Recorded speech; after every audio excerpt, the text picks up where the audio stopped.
ಗುರುದೇವೋ ಮಹೇಶ್ವರಃ ಗುರು ಸಾಕ್ಷಾತ್ ಪರಬ್ರಹ್ಮ ತಸ್ಮೈ ಶ್ರೀ ಗುರವೇ ನಮಃ. ಪ್ರಾತಸ್ಮರಣೀಯ ಪರಮ ಪೂಜ್ಯ ಆರಾಧ್ಯ ದೈವ ಸದ್ಗುರುನಾಥನ ಅಡಿದಾವರೆಗಳನ್ನು ಶಿರದರ ಮನೆಯಲ್ಲಿ ಧರಿಸಿಕೊಂಡು ಅವರಿವರೆನ್ನದೇ ಜಗದ್ಗುರು ಸಿದ್ಧಾರೂಢ ಮಹಾಸ್ವಾಮಿಗಳನ್ನೇ ಮೊದಲು ಮಾಡಿಕೊಂಡು ಕಾರ್ಯಕ್ಕೆ ಕಾರಣೀಭೂತರು ಮಹಾತಪಸ್ವಿಗಳು ಬ್ರಹ್ಮಲೀನರು ಆದ ರಾಮಾರೂಢ ಮಹಾಸ್ವಾಮಿಗಳ ಪರ್ಯಂತ ಆರೂಢ ಮಹಾಗುರು ಪರಂಪರೆಗೆ ತ್ರಿಕರ್ಣಪೂರ್ವಕವಾಗಿ ನಮಸ್ಕರಿಸಿ ಬಸವಾದಿ ಪ್ರಮತರನ್ನೇ ಮೊದಲು ಮಾಡಿಕೊಂಡು ಜಗತ್ತಿನ ಎಲ್ಲ ಮಹಾನುಭಾವರ ಚರಣಾರವಿಂದಗಳಿಗೆ ನಮಸ್ಕರಿಸಿ ಪೂಜ್ಯರ 62ನೇ ವರ್ಷದ ಪುಣ್ಯಾರಾಧನೆಯ ನಿಮಿತ್ತ ಹಮ್ಮಿಕೊಂಡ ಈ ಮಂಗಲಮಯ ಕಾರ್ಯಕ್ರಮದ ಶಿವಾನುಭವ ಪೀಠದ ಮೇಲೆ ಉಪಸ್ಥಿತರಿರುವ ಎಲ್ಲ ಪೂಜ್ಯರಿಗೂ ಶರಣುಗಳನ್ನು ಹೇಳುತ್ತಾ, ಎಲ್ಲ ಶಾಸ್ತ್ರೀಜಿಯವರಿಗೂ, ಶಿವಸಭೆಯಲ್ಲಿ ಸಮ್ಮಿಲಿತರಾಗಿರುವ ಶಿವಸ್ವರೂಪಿಗಳೇ, ನಿಮ್ಮೆಲ್ಲರಿಗೂ ನನ್ನ ಅನೇಕ ವಂದನೆಗಳನ್ನು ಸಲ್ಲಿಸಿ, ಶಿವಸ್ವರೂಪಿಗಳೇ, ಪುಣ್ಯಾರಾಧನೆ ಕಾರ್ಯಕ್ರಮದ ಮೊದಲನೇ ದಿವಸದ ಸಾಯಂಕಾಲದ ಈ ಶುಭ ಸಂದರ್ಭದಲ್ಲಿ ಚಿಂತನೆಗಾಗಿರಿಸಿಕೊಂಡಂತ ವಿಷಯ ಹೆದರದೆ ಎದುರಿಸು ವಿಧಿಯ ನಿಯಮ. 8 ದಿವಸಗಳ ಪರ್ಯಂತ ಸಾಯಂಕಾಲ ಇದೇ ಒಂದು ವಿಷಯದ ಮೇಲೆ ಚಿಂತನೆ. ಬೆಳಗಿನ ಜಾವ ಮುದದಿಂದ ಜಪಿಸು ನಾಮ.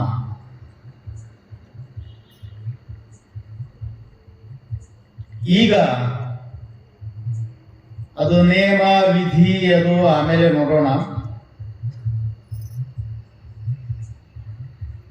ಹೆದರಿಕೆ ಅಂದ್ರೆ ಏನು, ಭಯ ಅಂದ್ರೆ ಏನು, ಅಂಜಿಕೆ ಅಂದ್ರೆ ಏನು, ಇದು ಹ್ಯಾಂಗ ಹುಟ್ಟುತ್ತದ, ಇದರಿಂದ ಮನುಷ್ಯನಿಗೆ ಆಗುವ ಅನಾಹುತ, ಆಗುವ ದುಃಖ, ಇನ್ನಿತರ ಕಾರ್ಯಗಳು ಹೇಗೆ ಜರುಗುತ್ತವ ಇದರಿಂದ. ನಾ ಮೊದಲ ಅಷ್ಟೇ ಮಾತಾಡ್ತೇನೆ. ಹೆದರದೆ ಅಂದ್ರೆ ಧೈರ್ಯದಿಂದ ಎದುರಿಸುವಂತ, ಇದಕ್ಕೊಂದು ಅಪೋಸಿಟ್ ವರ್ಡ್ ಅದು ಭಯ ಅಂತ. ಅದರ ಬಗ್ಗೆ ಹೇಳ್ತೀನಿ ಮೊದಲ. ಇದು ಹೆದರದೆ ಅಂದ್ರೇನು, ಅಂಜದೆ, ಭಯ ಪಡದೆ ಅಂತ ಇದಕ್ಕೆ ಅರ್ಥ. ಮತ್ತೆ ಇದಕ್ಕೆ ವಿರೋಧ ಶಬ್ದ ಇನ್ನೊಂದು ಐತಲ್ಲ, ಅದು ಏನು ಅಂತ ಕೇಳಿದ್ರೆ ಭಯ, ಹೆದರಿಕೆ, ಅಂಜಿಕೆ. ಇದು ಹೆಂಗ ಹುಟ್ಟುತ್ತದ, ಇದು ಹುಟ್ಟಿ ಏನ್ ಮಾಡ್ತದ? ಸುಮ್ಮನೆ ಹುಟ್ಟಂಗಿಲ್ಲ. ಹೇಳುವುದು ಬಹಳ ಸರಳ್ರಿ. ಜೀವನದಲ್ಲಿ ಎಲ್ಲರಿಗೆ advice is very easy in our country. ಎಲ್ಲ ದೇಶಗಳಿಗಿಂತಲೂ ನಮ್ಮ ದೇಶದಲ್ಲಿ ಉಪದೇಶ ಮಾಡುವುದರಷ್ಟು ಸರಳ ಇನ್ನೊಂದು ಯಾವುದೂ ಇಲ್ಲ ಅಂತ ಬರ್ದಾರ ಒಂದ್ ಕಡೆ. ಯಾಕೋ ಗೊತ್ತಿಲ್ಲ.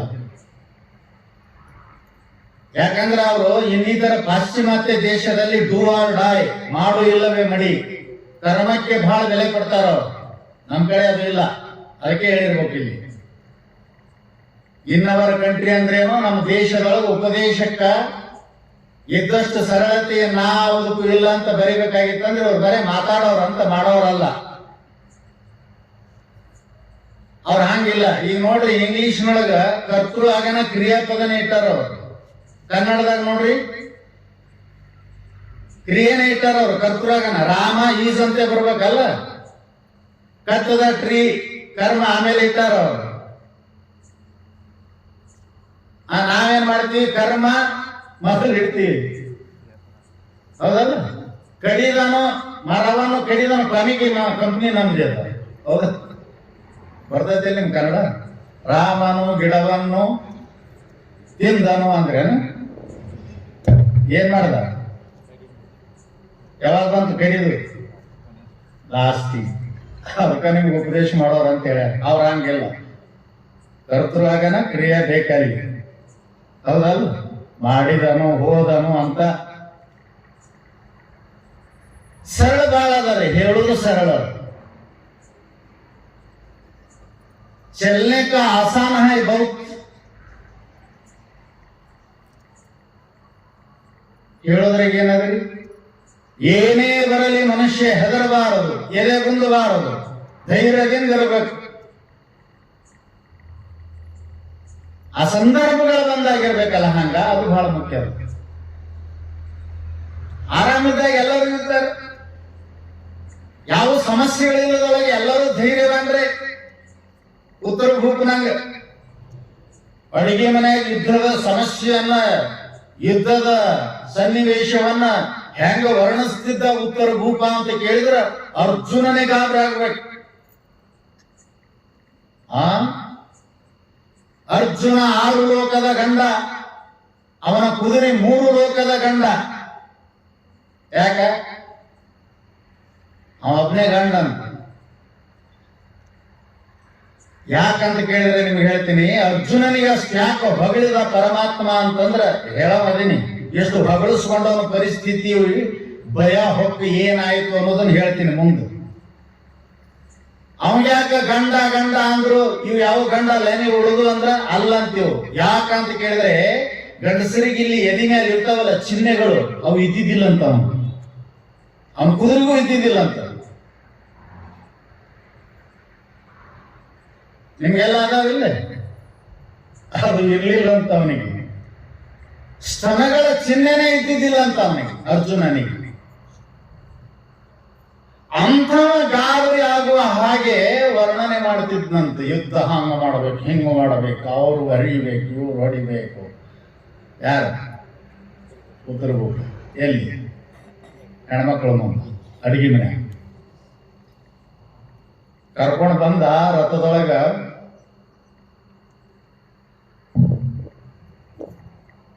ಏನಾಯ್ತು ಪರಿಸ್ಥಿತಿ ಅಂದ್ರ, ಸಾಗರದೋಪಾದಿಯಲ್ಲಿ ನೆರೆದ ಸೈನ್ಯವನ್ನ ನೋಡಿ ರಥದ ಕಡೆ ಮುಖ ಮಾಡಿ ಕೂಡ್ಲಿಲ್ಲ ಅವನು. ಕುದುರೆ ಕಡೆ ಮುಖ ಮಾಡಿ ಕೂಡ್ಲಿಲ್ಲ, ಆ ಕಡೆ ಬೆನ್ನ ಮಾಡಿ ಈ ಕಡೆ ಮುಖ ಮಾಡಿ ಕುಂತಂತ ನಡಗಕ್ಕೆ ಹತ್ತಿದ್ದ. ಧೈರ್ಯದ ಬಗ್ಗೆ ಮಾತನಾಡುವುದಾಗಿ ಎಲ್ಲಾ ವಿಷಯಗಳ ಬಗ್ಗೆ ಮಾತನಾಡುವುದು ಬಹಳಷ್ಟು ಸರಳ, ಸಮಸ್ಯೆಗಳು ಬಂದಾಗ ಎದುರಿಸುವುದು ಬಹಳ ಕಷ್ಟ. ಇದನ್ನ ಗಮನದಲ್ಲಿ ಇಟ್ಕೊಳ್ರಿ ನೀವು. ಬಿಟ್ಟು ಬಿಡು ಬ್ರಹ್ಮಳೆ ನನ್ನನ್ನು. ಯಾಕ ಬ್ರಹ್ಮಳೆ ರೂಪ ತಾಳಿದ್ದವ ಅರ್ಜುನ. ಯಾಕೆ? ಅಜ್ಞಾತವಾಸದಲ್ಲಿ ಅವ್ರ ಮರೆ ಮಾತಬೇಕಾಗಿತ್ತಲ್ಲ, 1 ವರ್ಷ ಕಳಿಬೇಕಾಗಿತ್ತು. ಬ್ರಹ್ಮಳೆ ಬಿಟ್ಟು ಬಿಡು ನನ್ನ, ಊಡು ಹೋಗ್ತೀನಿ. ಅಲ್ಲೇನಂದಿದ್ದ? ರಣರಂಗದಲ್ಲಿ ಒಯ್ದು ನನ್ನನ್ನು ಬಿಟ್ಟರೆ ಕ್ಷಾಬ್ದದಲ್ಲಿ ಯುದ್ಧವನ್ನು ಮುಗಿಸಿಬಿಡುತ್ತೇನೆ ಅಂತಿದ್ದ. ಅಲ್ಲಿ ಅಡಿಗೆ ಮನ್ಯಾಗ. ಅಲ್ಲಿ ಬಂದಾಗ ಈ ಕಡೆ ಮುಖ ಮಾಡಿಕೊಂತು ನಂಬರ್ 1 ನಂಬರ್ 2 ಎಲ್ಲ ಆಗಿದ್ವು ಅಂತ ಹೇಳೋದು ಬಹಳ ಸರಳದರಿ. ಎದುರಿಸುವ ಪ್ರತಿಯೊಂದು ಯಾವುದೇ ಇಲ್ಲಿ ಜೀವನದಲ್ಲಿ ಬಂದ ಸಮಸ್ಯೆಗಳನ್ನ ಎದುರಿಸುವುದು ಬಹಳ ಕಷ್ಟ. ಯಾರೊಬ್ಬ ಒಂದು ಬುಕ್ಕ ಬರೆದಿದ್ ನನ್, ಅದಕ್ಕ ಡಾಕ್ಟರೇಟ್ ಸಿಕ್ಕಿತ್ತು. ಆ ಬುಕ್ಕದ ಹೆಸರೇನು ಅಂತ ಕೇಳಿದ್ರೆ ಹೌ ಟು ಸ್ವಿಮ್ ಅಂತ ಬರೆದಿದ್ದ. ಹೇಗೆ ಈಜಬೇಕು ಅಂತ ಬುಕ್ಕ ಬರೆದಿದ್ದ, ಅದಕ್ಕ ಡಾಕ್ಟರೇಟ್ ಕೊಟ್ಟಿದ್ರು. ಅಷ್ಟ ಪ್ರಸಿದ್ಧವಾಗಿ ಅದನ್ನ ಲೇಖನಿಸಿದ್ದಾವ. ಎಲ್ಲರೂ ನೋಡಿದವ್ರು ಗಾಬರಿ ಆಗ್ಬೇಕು. ಇಲ್ಲ ಇದಕ್ಕ ಡಾಕ್ಟರೇಟ್ ಕೊಡ್ಲಿಕ್ಕೆ ಅಡ್ಡಿ ಇಲ್ಲ ಅಂತ ಕೊಟ್ಟಿದ್ರು. ಅವ್ರ ಮನೆಯೊಳಗೆ ಬಹಳ ಖುಷಿ ಆಯ್ತು. ಪದವಿ ಸ್ವೀಕಾರ ಮಾಡಿದ್ರು. ಹರಕೆ ತೀರಿಸ್ಲಾಕ ಕಾಶಿಗೆ ಹೋದ್ರು. ವಿಶ್ವನಾಥನ ದರ್ಶನ ಪಡೆಯೋಣ ಅಂದ್ರು. ಎಲ್ಲ ಅವರ ಪರಿವಾರ ಕುಟುಂಬ ಸಮೇತವಾಗಿ ಹೋದ್ರು. ಗಂಗಾ ನದಿಗೆ ಹೋಗಿ ಸ್ನಾನ ಮಾಡಿ ವಿಶ್ವನಾಥನ ದರ್ಶನ ಪಡಿಬೇಕಲ್ಲ. ಎಲ್ಲರೂ ಹೋಗಿ ಕುಂತಿದ್ರಲ್ಲಿ, ಯಾರು ಒಳಗೆ ಈಜಾಡ್ತಿದ್ರು, ಯಾರು ಏನೇನೋ ಮಾಡ್ತಿದ್ರು ತಮಗೆ ಬಂದಂಗ ಗಂಗಾ ನದಿಯಲ್ಲಿ. ಅವಾಗೊಬ್ಬರು ಕೇಳಿದ್ರು, ನೀವು ಎಲ್ಲಿಗೆ ಬಂದಿರಿ, ಯಾಕೆ ಬಂದಿರಿ ಅಂತ. ನಾವು ಹೀಗೆ ಕರ್ನಾಟಕದಿಂದ ಬಂದೀವಿ. ಯಾಕೆ ಬಂದಿರಿ? ನಮ್ಮ ಹುಡುಗ ಒಂದು ಬುಕ್ಕ ಬರ್ದಾನ, ಅದಕ್ಕೆ ಡಾಕ್ಟರೇಟ್ ಸಿಕ್ಕದ, ಪದವಿ ಕೊಟ್ಟಾರ, ಅದಕ್ಕೆ ನಾವು ಇಲ್ಲಿ ವಿಶ್ವನಾಥನಿಗೆ ಹರಕೆ ತೀರ್ಸಕ್ ಬಂದೀವಿ, ದರ್ಶನ ಮಾಡ್ಕೊಳಕ್ ಬಂದೀವಿ. ಯಾರು ಬರ್ದವ್ರು ಬುಕ್ಕ ಯಾರು ಬರ್ದಾರ ಅಂತ ಕೇಳ್ದ ಅವ. ಇಲ್ಲಿ ಎದಾರು ನೋಡು ಅಂದ. ಅವ ಏನ್ ಮಾಡ್ತಿದ್ನಂದ್ರ, ಗಂಗಾ ನದಿ ಈ ದಂಡಿಗೆ ಕುಂತ ಸ್ಟೆಪ್ಗಳ ಮೇಲೆ, ಘಾಟ್ ಮೇಲೆ ಕುತ್ಕೊಂಡು, ಅಲ್ಲಿ ಘಾಟ್ ಅದಾವ ಬಹಳಷ್ಟು ಗಂಗಾ ನದಿಯಲ್ಲಿ. ಆ ಘಾಟ್ ಈ ಘಾಟ್ ಅಥವಾ ಬಹಳ ಘಾಟ್ ಅದಾವ. ಆ ಘಾಟ್ ಮೇಲೆ ಕುಂತು ತಂಬಿಗೆ ತಗೊಂಡು ಮ್ಯಾಗ ಹಾಕೋತಿದ್ನಂತ ನೀರು, ನನ್ನ ಕೈ ಬರೋದು ಮ್ಯಾಗ. ಅವ ಗಾಬರಿ ಆದವ. ಬುಕ್ಕ ಏನ್ ಬರ್ದಾನ್ರಿ? ಅದ್ರೊಳಗೆ ಡಾಕ್ಟರೇಟ್ ಹ್ಯಾಂಗ್ ಈಜ್ಬೇಕಂತ ಬರ್ದಾನ. ಇವ ಏನ್ ಮಾಡಕತ್ತಾನೆ? ಕುಂತೀನಿ ನೀರ್ ಹಾಕೊಳಕತ್ತಾನೆ ಮ್ಯಾಗ. ಅವ ಕೇಳ್ದ, ಅಲ್ಲಿ ಹ್ಯಾಂಗ್ ಈಜ್ಬೇಕು ಅಂತ ನೀವು ಬರ್ದಿರಿ, ಇಲ್ಲಿ ಕುಂತು ನೀವು ಸ್ನಾನ ಮಾಡಕತ್ತೀರಲ್ಲ, ಇದು ಹ್ಯಾಂಗ ಎಷ್ಟು ತದ್ವಿರುದ್ಧಿದು? ಹೌದೇನದು? ನೀವು ಒಳಗೆ ಹೋಗ್ಬೇಕ, ಆ ತೀರಕ್ಕೆ ಹೋಗಿ ರಿಟರ್ನ್ ಬರ್ಬೇಕು ನೀವು, ಆ ತರ ಬರ್ದಿರೋದ್ರೊಳಗ. ಅದನ್ನ ನೋಡಿ ನಿಮ್ಗೆ ಡಾಕ್ಟರೇಟ್ ಕೊಟ್ಟಾರ. ಮತ್ತೆ ಇಂಥವ್ರು ನೀವು ಇಲ್ಲಿ ಕುಂತು ಸ್ನಾನ ಮಾಡ್ತೀರ ಅಂದ್ರೆ ಏನು ಅಂತ ಕೇಳಿದ್ರೆ ಅವ ಹೇಳ, ನಾನು ಆ ಸೋಮ್ ಬರ್ದೇನೆ ಅಂದ. ಎರಡು ಇರ್ತಾವ, ಒಂದು ಪ್ರಾಕ್ಟಿಕಲ್ ಇರ್ತದ, ಒಂದು ಥಿಯರಿ ಇರ್ತದ. ಎಲ್ಲಿ ಥಿಯರಿ ಪ್ರಮುಖ ಇರ್ತದ, ಎಲ್ಲಿ ಪ್ರಾಕ್ಟಿಕಲ್ ಪ್ರಮುಖ ಇರ್ತದ ಅನ್ನೋದು ಅರ್ಥ ಮಾಡ್ಕೋಬೇಕು. ಎರಡೂ ಕಡೆ ಒಂದೇ ಪ್ರಮುಖ ಇರುವುದಿಲ್ಲ. ಒಂದೊಂದ್ ಕಡೆ ಥಿಯರಿನೇ ಪ್ರಮುಖ, ಅದೇ ಪ್ರಧಾನ. ಒಂದೊಂದ್ ಕಡೆ ಪ್ರಾಕ್ಟಿಕಲ್ ಪ್ರಧಾನ ಇರ್ತದ. ಇವಂದ ಯಾವ್ದು ಇಲ್ಲಿ ಪ್ರಧಾನ? ಥಿಯರಿ ಹೌದಲ್ಲ? ಥಿಯರಿ ಹೋಗಿ ಮ್ಯಾರಿ ಆಗೈತಿ, ಕುಂತಾನಿಲ್ರಿ ದಂಡ. ಏನಿದು ಹೇಳೋದಾಯ್ತ್ರಿ, ಅನುಭವಿಸಬೇಕಲ್ಲ. ಎಂತಿಂತವ್ರಿಗೆ ಇದು ಆಗ್ತದ. ಅದಕ್ಕೆ ಆ ಭಯ ಅಂದ್ರೆ ಏನು ಅಂತ ಕೇಳಿದ್ರೆ ಹೇಳಿದ್ರು ಅವರು, ಆಗಾಮಿ ವಿಷಯ ಆಗಾಮಿ ದುಃಖಾನುಸಂಧಾನ ಜನ್ಯ ಮನಸೋ ವಿಕಾರ ಭಯ. ಸುಮ್ಮನೆ ಬರುದಿಲ್ಲ ಅದು. ಯಾವುದರ ಒಂದು ಹುಟ್ಟಬೇಕಾಗಿತ್ತಂದ್ರೆ ಅದಕ್ಕೆ ಬೀಜ ಇರ್ತದ, ಬೀಜ ಕಾರಣ ಇರ್ತದ. ಬೀಜ ಅಂದ್ರೆ ಒಂದೇ, ಕಾರಣ ಅಂದ್ರೆ ಒಂದೇ. ಕಾರಣ ಇಲ್ಲದೆ ಹೋದ್ರೆ ಕಾರ್ಯ ಆಗುವುದಿಲ್ಲ. ಕಾರ್ಯ ಆಗಬೇಕಾದ್ರೆ ಏನಿರ್ಬೇಕ್ರಿ? ಕಾರಣ ಇರ್ಬೇಕು. ಎಷ್ಟು ಮೂರ್ಖನ ನೀವು ಮನುಷ್ಯ ಅಂತಂದ್ರೆ ಬಹಳ ಚಂದ ಬರ್ದಾರ. ಆಗಾಮಿ ದುಃಖಾನುಸಂಧಾನ ಜನ್ಯ ಮನಸೋ ವಿಕಾರ ಭಯ. ನಾವು ವಿಷಯ ಏನಿದ್ದೀವಿ? ಭಯ ಪಡಬೇಡ, ಬಂದದ್ದು ಬರಲಿ, ಎದೆಗೊಟ್ಟು ಎದುರಿಸು. ಪ್ರಪಂಚ, ಈ ಸಂಸಾರ ನೀರಿನಿಂದ ತುಂಬಿದ ಸಾಗರ. ಏನಿದೆ ಇದು ಪ್ರಪಂಚ? ಸಮುದ್ರದಲ್ಲಿ ಹೇಗೆ ನೀರಿನಿಂದ ತುಂಬಿಕೊಂಡು ಕುಂತದೋ, ಅಲ್ಲಿ ಒಂದು ಸೆಕೆಂಡರ ಪ್ರಿಯದ ಸಮುದ್ರ. ಹೋಗಿ ನೋಡಿರಿ ನೀವು, ಯಾರೇ ನೋಡ್ರಿ ಹೋಗಿ. ಒಂದು ಸೆಕೆಂಡ್ ಫ್ರೀ ಇಲ್ಲ ಸಮುದ್ರ. ತೆರೆಗಳು ಬರ್ತಾನೆ ಇರ್ತವೆ, ತೆರೆ ಏಳ್ತಿರ್ತವೆ, ತೆರೆ ಮುಳುಗ್ತಿರ್ತವೆ. ಹಾಗೆಯೇ ಇದು ಜೀವ ನದಿ, ಇದು ಜೀವ ಪ್ರಪಂಚ. ನೀರಿನ ಶರಧಿಯಲ್ಲಿ, ಸಮುದ್ರದಲ್ಲಿ ತೆರೆಗಳಿಗೆ ಹೇಗೆ ಕೊರತೆ ಇಲ್ಲವೋ, ಹಾಗೆ ಸಂಸಾರದ ಈ ಸಾಗರದಲ್ಲಿ ದುಃಖದ ತೆರೆಗಳಿಗೆ ಕೊರತೆ ಇಲ್ಲ. ಶೋಕಸ್ಥಾನಿ ಸಹಸ್ರಾಣಿ ಹರ್ಷಸ್ಥಾನಿ ಶತಾನಿ ಚ ದಿವಸೇ ದಿವಸೇ ಆವಿಶಂತಿ. ಎಷ್ಟು ಸುಂದರ ಹೇಳಿದರು. ಸುಖದ ಕ್ಷಣಗಳಿಗಿಂತಲೂ, ಗಮನ ಕೊಡ್ರಿ, ಯಾವ ಸಂದರ್ಭದಲ್ಲಿ ಏನದೋ ಗೊತ್ತಿಲ್ಲ. ನಮ್ಮ ಜೀವನ ಯಾವಾಗ ಬಂದು ಏನು ಅಟ್ಯಾಕ್ ಆಗ್ತದೋ ಗೊತ್ತಿಲ್ಲ. ಎಂದೂ ಊಹಿಸದಂತ, ಎಂದೂ ಸ್ಮರಣೆ ಮಾಡದಂತ, ಕನಸಿನಲ್ಲಿಯೂ ಕೂಡ ಕಾಣದಂತ ಸಮಸ್ಯೆಗಳು ಬಂದು ಎದುರಿಗೆ ನಿಲ್ತಾವಲ್ಲ. ಎಷ್ಟು ವಿಚಿತ್ರ ಇರಬೇಕು ಈ ಪ್ರಪಂಚ. ನಾವು ತಿಳ್ಕೊಂಡ್ವಿ ಏನಕ್ಕೈತೆ ಗೊತ್ತಿಲ್ಲ. ಇನ್ನಾವ ಕ್ಷಣದಲ್ಲಿ, ಮುಂದಿನ ಕ್ಷಣದಲ್ಲಿ ಇನ್ನೇನಬಹುದು ಅಂತ ಬರೆದ್ರು. ತಾಸಲ್ಲ ದಿವಸ ಅಲ್ಲಪ್ಪೋ, ಒಂದು ಕ್ಷಣ ಕಣ್ಣು ಮುಚ್ಚಿ ತೆಗೆಯೋದ್ರೊಳಗೆ ಏನು ಘಟನೆ ನಡೆದು ಹೋಗ್ತದೋ ಗೊತ್ತಿಲ್ಲ ಅಂತ ಭೀಕರ ಪ್ರಪಂಚ ಇದೆ. ಏನು ನೋಡಿದ್ ಹೇಳಕ್ ಬರೋದಿಲ್ಲ. ಎಷ್ಟದರಿ ಇಲ್ಲಿ ನೀವು ಒಂದು ಪೇಪರ್ ತಗೊಳ್ರಿ, ಪೇಪರ್ ತಗೊಂಡು ಒಂದು ಪೆನ್ ತಗೊಂಡು ನೀವು ಅನುಭವಿಸಿದ ಸುಖದ ಕ್ಷಣಗಳ ಬಗ್ಗೆ ಮಾರ್ಕ್ ಮಾಡ್ರಿ, ನೀವು ಅನುಭವಿಸುವಂತ ದುಃಖದ ಕ್ಷಣಗಳ ಬಗ್ಗೆ ಮಾರ್ಕ್ ಮಾಡ್ರಿ. ಯಾವ ಹೆಚ್ಚಾಗ್ತವೆ ವಿಚಾರ ಮಾಡ್ರಿ. ಸುಮ್ಮನೆ ಬರೋದಿಲ್ಲ. ಶೋಕಸ್ಥಾನಿ ಸಹಸ್ರಾಣಿ.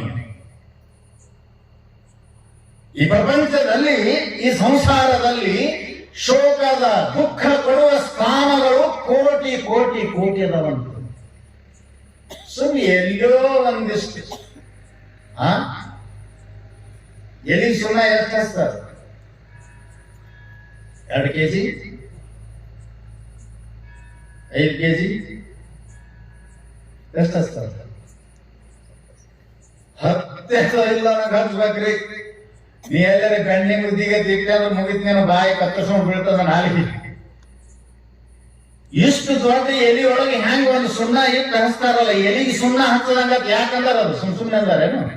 ಪ್ರತಿಯೊಂದನ್ನು ವಿಚಾರ ಮಾಡಿ ಹೇಳ್ಯಾರ ಗಾದೆ ಮಾತುಗಳನ್ನ. ಅಷ್ಟು ದೊಡ್ಡ ಎಲೆಯೊಳಗೆ ಇಷ್ಟು ಸುಣ್ಣ ಹಚ್ಚಿದು ಎಷ್ಟದು ಒಂದಿಷ್ಟು ಕಿಂಚಿತ್ತದನೋ ಹಾಗೆ ನಿನ್ನ ಜೀವನದ ವ್ಯಾಪ್ತಿಯಲ್ಲಿ ಸುಖ ಎಲಿಗೆ ಸುಣ್ಣ ಹಚ್ಚದಂಗ ಒಂದಿಷ್ಟು. ಅಷ್ಟಕ್ಕೇನೆ ಇಷ್ಟು ದುಃಖ ಬರುತ್ತೆಲ್ಲೋ. ನಾವು ತಿಳ್ಕೊಂಡು ಏನೂ ಬರುದಿಲ್ಲ, ನಮಗೆ ಬರ್ತಾವ. ಬಂದ ಮೇಲೆ ಅನುಭವಿಸೋದು ಬೇರೆ. ಈ ಮೂರ್ಖ ಮನುಷ್ಯ ಏನ್ ಮಾಡ್ತಾನಂದ್ರ ಆ ಲಕ್ಷಣದಲ್ಲಿ ಹೇಳ್ತಾ ಇದ್ದಾರೆ ಅವರು. ಆಗಾಮಿ ದುಃಖ ಅನುಸಂಧಾನ, ಭಯ ತಗೊಳ್ತಾನಂತೀವ, ಹೆದರಿಕೆಗೆ ಬರಮಾಡಿಕೊಳ್ತಾನ. ಧೈರ್ಯಕ್ಕೆ ಬರಮಾಡಿಕೊಳ್ಳುವಂತ ಕೆಪಾಸಿಟಿ ಅವನಿಗಿಲ್ಲ. ಹೆದರಿಕೆಗೆ ನಾವು ಎಷ್ಟು ಆಹ್ವಾನ ಕೊಡ್ತೀವಿ, ಅಂಜಿಕೆಗೆ ನಾವು ಎಷ್ಟು ಆಹ್ವಾನ ಕೊಡ್ತೀವಿ, ಅದನ್ನ ಎಷ್ಟು ಬರಮಾಡಿಕೊಳ್ತೀವಿ, ಅಷ್ಟು ಧೈರ್ಯದ ಕಡೆಗೆ ಎದೆ ಗಟ್ಟಿ ಆಗುವುದಿಲ್ಲ, ಅದಕ್ಕೆ ಆಹ್ವಾನ ಕೊಡುವುದಿಲ್ಲ. ಏನು ಇಲ್ಲಿವ ಸುಮ್ಮನೆ ದುಃಖ ಬರ್ಲಕ್ಕ ಅವಕಾಶ ಮಾಡಿಕೊಡ್ತಾನಂತ. ಇವ ಮಲ್ಕೊಂಡನ ಶುರು ಮಾಡ್ತಾನ ಏನಂತ? ಆಗಾಮಿ ದುಃಖ ಅನುಸಂಧಾನಂ. ಇನ್ನ ಏನೂ ಆಗಿಲ್ಲ, ಇಲ್ಲೇ ಶುರು ಮಾಡ್ಯಾನಂತೀವ. ನಾಳೆಗೆ ನನಗೆ ಜಡ್ಡ ಬಂತಂದ್ರೆ ಹೆಂಗ, ವಾಸಿ ಆಗ್ಲಾರ್ದ ಜಡ್ಡ ಬಂದ್ರೆ ಹೆಂಗ, ನಾ ಸತ್ನೆ ಅಂದ್ರೆ ಹೆಂಗ, ನಾ ಬ್ಯಾಂಕಿಗೆ ರೊಕ್ಕ ಹೆಂಗ, ಯಾರ ಹೆಸರ್ಲಿ ಇನ್ನೂ ಏನೂ ಆಗಿಲ್ಲ. ಅವ್ರು ಬರೋದು ಹೇಳಕತ್ತೀನಿ. ಆಗಾಮಿ ದುಃಖ ಅನುಸಂಧಾನ. ಅನುಸಂಧಾನ ಮಾಡೋದಂತ ನಿಮ್ದು ಕೌದ್ಯಾಗ ಮಕ್ಕೊಂಡಲ್ಲೇ ನಿಮ್ದಲ್ಲ, ನೀವು ಶಾನ್ಯಾರಿದ್ದೀರಿ, ನೀವು ಮಾಡಂಗಿಲ್ಲ. ಯಾಕಂದ್ರೆ ವರ್ಷಕ್ಕೊಂದು ಶಾಸ್ತ್ರ ಕೇಳ್ತಾರಲ್ಲ, ಅದಕ್ಕೆ ನಿಮ್ಗೆ ಜರ ಧೈರ್ಯ ಐತಿ. ಅದು ಬಡಪಾಯಿ ಮಲ್ಕೊಂಡು ಹೀಗೆ ವಿಚಾರ ಮಾಡ್ತಾನ, ದುಃಖದ ಅನುಸಂಧಾನ ಮಾಡ್ತದಂತದು. ಆ ಅನುಸಂಧಾನ ಮಾಡಿದ್ರೆ ಅದು ಅಷ್ಟೇ ಹೋಗೋದಿಲ್ಲ. ಯಾಕೆ ಮಾಡ್ತೀವಿ ಅನುಸಂಧಾನ? ಅದರದು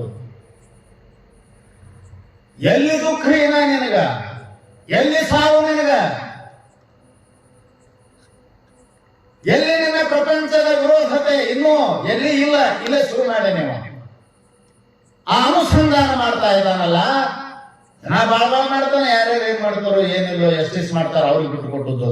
ಮಾಡೋದೇ ಸುಮ್ಮನಿರಂಗಿಲ್ಲ. ಅದು ಮಾಡಿದ್ರೆ ನೀ ಏನು ಹೋಗಲಾಡಿಸ್ಕೊಳಕ್ ನಿನ್ ಕೈಯೊಳಗಿಲ್ಲ. ಆರೇನು ಮಾಡುವರು ಆರಿಂದಲೇನಹುದು, ಪೂರ್ವ ಜನ್ಮದ ಕರ್ಮ ವಿಧಿ ಬೆನ್ನ ಬಿಡೋದು. ಜಗತ್ತಿನೊಳಗೆ ಯಾವುದಕ್ಕೂ ಕಣ್ಣಿಲ್ಲ. ಒಂದು ವೇಳೆ ಕಣ್ಣಿದ್ರೆ ಎಲ್ಲದರ ಕಣ್ಣವನ್ನು ಮುಚ್ಚಬಹುದು, ಆದರೆ ಕರ್ಮದ ಕಣ್ಣು ಮುಚ್ಚುವುದು ಪರಮಾತ್ಮನಿಗೂ ಸಾಧ್ಯವಿಲ್ಲ. ಲಕ್ಷ್ಯದಲ್ಲಿಟ್ಕೊಳ್ಳಿ. ಬೆಕ್ಕ ಹೆಂಗ ನೋಡ್ತಿರ್ತದ ಇಲಿ ಗುದ್ನ್ಯಾಗ ಹೋದದ್ದು ಅಥವಾ ಬೆಣ್ಣೆ ಹಂಗ ಕರ್ಮ ನಿನ್ನ ಕಾಯ್ಕೋತ ಕುಂತಿರ್ತದ ಅಂತ ಸುಮ್ಮನೆ ಬರ್ತಾರೆ ನಾವು. ಬೇಕಾದಲ್ಲಿ ಮಾಡಿ ಪ್ರಯಾಗದಾಗ ಹೋಗಿ ಮಾಡುವ, ಅದರ ಅಚ್ಚಿ ಕಡೆ ಮಾಡು, ಔಟ್ ಆಫ್ ಕಂಟ್ರಿಯಾಗ ಮಾಡು, ಅಥವಾ ಇಲ್ಲಿ ಮಾಡಿ ಹೋಗಿ ಅಲ್ಲಿ ಕೂಡು, ನಿನ್ನ ದೃಷ್ಟಿಸಿ ನೋಡ್ತಿರ್ತದಂತದ್ದು. ಅದೇ ಅದು ಇಲ್ಲೇ ಇರ್ತದ, ನಿನಗೆ ಅಲ್ಲಿದೆ ಕೊಡ್ತದ. ಎಷ್ಟು ಹೆಂಗದು ನೀನು ಬೆನ್ನ ಹಾಕಿ ಬರಬೇಕಾಗಿಲ್ಲದು. ಅಷ್ಟು ವಿಚಿತ್ರ ಅದ. ಅದಕ್ಕೆ ಅವ್ರು ಹೇಳಿದ್ರು ಅದನ್ನು ಕಳ್ಕೋಬೇಕು ಅಂತ ಸುಮ್ಮನೆ ವ್ಯರ್ಥವಾಗಿ ನಿನ್ನ ದೇಹದ ಶಕ್ತಿಯನ್ನ, ನಿನ್ನ ಧೈರ್ಯವನ್ನ ಕಳೆಗುಂದಿಸಿಕೊಂಡು ಇನ್ನೂ ಬರುವುದಕ್ಕಿಂತಲೂ ಮೊದಲೇ ನೀನು ಮರಣಕ್ಕೆ ಸಿದ್ಧತೆಯನ್ನು ಮಾಡ್ತಾ ಇದೆಯಲ್ಲ, ಎಷ್ಟು ಹುಚ್ಚದಿ ನೀನು ಅಂತ. ಏನೂ ಆಗಿಲ್ಲ. ಏನ್ ಚಂದ ಹೇಳಿದ್ರು ಅವರು. ಏನ್ ಮಾಡವ ಅದನ್ನ ಮಾಡಿ, ನೀ ಸತ್ನೆ ಅಂದ್ರೆ ಇದು ಹೆಂಗ, ಅದು ಹೆಂಗ, ಇದು ಯಾರು ತಗೋತಾರ? ಮಾರ ಸತ್ತರ ಸಾಯಿ ಮಗಳು, ಆಮೇಲೆ ನೋಡೋಣ ಯಾರು ಮಾಡ್ತಾರ, ಯಾರು ತಗೊಳ್ತಾರೋ ಯಾರು ಮಾಡ್ಕೊಳ್ತಾರೋ ಅದ್ರ ಚಿಂತೆ ನಿನಗ್ಯಾಕ? ಸಾಯಿನಿ, ಸಾವು ಬರ್ತಂದ್ರೆ ಸಾಯ್ತಿ, ಆಯುಷ್ಯ ಮುಗಿತಂದ್ರೆ ಸಾಯ್ತಿ. ಈಗ ಯಾಕ ದುಃಖದ ಅನುಸಂಧಾನ ಮಾಡ್ತೀವಿ? ನಾ ಗಳಿಸಿದ್ದು ಹೋದ್ರೆ ಹೆಂಗ, ಯಾರ ಕೈಯೇ ಹೋದ್ರೆ ಹೆಂಗ, ಯಾರ ಪಾಲಾದ್ರೆ ಹೆಂಗ ನೋಡಿ. ಆಗಾಮಿ ದುಃಖದ ಅನುಸಂಧಾನ ಅಂದ್ರೇನೋ, ಆಗಾಮಿ ಅಂದ್ರೆ ಮುಂದೆ ಬರುವುದಿನ, ಈಗಿಲ್ಲ. ಪರಮಾತ್ಮನಿಗೆ ಮಾಡಾಕ ಬರುದಿಲ್ಲ ಅಂದ್ರ ನೀ ಮಾಡಿ ಏನು ಮಾಡವು? ಯಾರ ಕೈಯಾಗ ಐತಿದು? ಆರಿಂದಲೇನು ಹೌದು, ಆರೇನು ಮಾಡುವರು, ನೀ ಮಾಡಿದಲ್ಲ ಅದೇ ಈಗ ಬರ್ತದ. ಯಾಜೀವ್ ಸೋರಿ, ನೀ ಏನು ಬಿತ್ತಿದಿ ಅದೇ ಬೆಳಿ ಬರ್ತದ. ಯಾಕೆ ಚಿಂತೆ ಮಾಡಿ? ಭಯಕ್ಕೆ ನಾವು ಆಹ್ವಾನ ಕೊಡೋದಾದ್ರು ಅಂತ ಕೇಳಿದ್ರೆ, ಮುಂದೆ ನಮಗೆ ದುಃಖ ಬಂತಂದ್ರೆ ಹೆಂಗ ಅಂತ ಏನು ಚಿಂತೆ ಮಾಡ್ತಾರಲ್ಲ, ಇದು ಭಯಕ್ಕೆ ನಿಮ್ಮ ಹೃದಯ ದ್ವಾರವನ್ನು ತೆಗೆದು ಬಿಟ್ಟಂಗಂತ. ಬಾ ಒಳಗಂದಂಗಿಲ್ಲ. ದುಃಖದ ಅನುಸಂಧಾನ ಅದು ಆಗ ಅಷ್ಟೇ ಬಿಡುದಿಲ್ಲ, ಮನಸ್ಸು ವಿಕೃತಿ ಹೊಂದಿಬಿಡ್ತದಂತ. ಅದಕ್ಕೆ ಭಯ ಅಂತ ಕರೆದರು. ಮುಂದೆ ಬರುವ ದುಃಖಗಳನ್ನು ಹೇಗೆ ನಾನು ಎದುರಿಸಲಿ, ಅವು ಬಂದರೆ ನಾನು ಹೇಗೆ ಮಾಡಲಿ, ನನ್ನಿಂದ ನಿಭಾಯಿಸಲು ಸಾಧ್ಯವೇ ಅಂತ ಇನ್ನೂ ಅವು ದೂರಿದ್ದಾಗಲೇ ನೀ ಅವುಗಳ ಅನುಸಂಧಾನ ಅನುಚಿಂತನವನ್ನ ಮಾಡಿದಾಗ ನಿನ್ನ ಮನಸ್ಸು ವಿಕೃತಿ ಹೊಂದಿ ಹುಚ್ಚನ ತರ ಆಗ್ತದಂತ. ಅದಕ್ಕೆ ಭಯ ಅಂತ ಕರೆದರು. ಇದು ಬಂತು ಅಂದ್ರೆ ನಿಮ್ಗೆ ಗೊತ್ತದೆ ಎಲ್ಲರಿಗೆ. ಪೇಷಂಟ್ ಆಸ್ಪತ್ರೆಗೆ ಕರ್ಕೊಂಡು ಹೋಗಿರ್ತೀರಿ ನೀವು, ಪೇಷಂಟಿನ ಜೊತೆ ಇದ್ದವ್ರಿಗೆ ಪೇರೆಂಟ್ ಅಂತ, ಹೌದಲ್ಲ? ಪೇಷಂಟ್ ಅಂಡ್ ಪೇರೆಂಟ್ ಕರೆದಂತ ಸೀರಿಯಸ್ ಆಯ್ತಂದ್ರ ಅವ ಡಾಕ್ಟರ್ ಆ ಪೇಷಂಟ್ ಬಗ್ಗೆ ಇದ್ದ ಕಂಡೀಷನ್ ಯಾರಿಗೆ ಹೇಳ್ತಾನವ?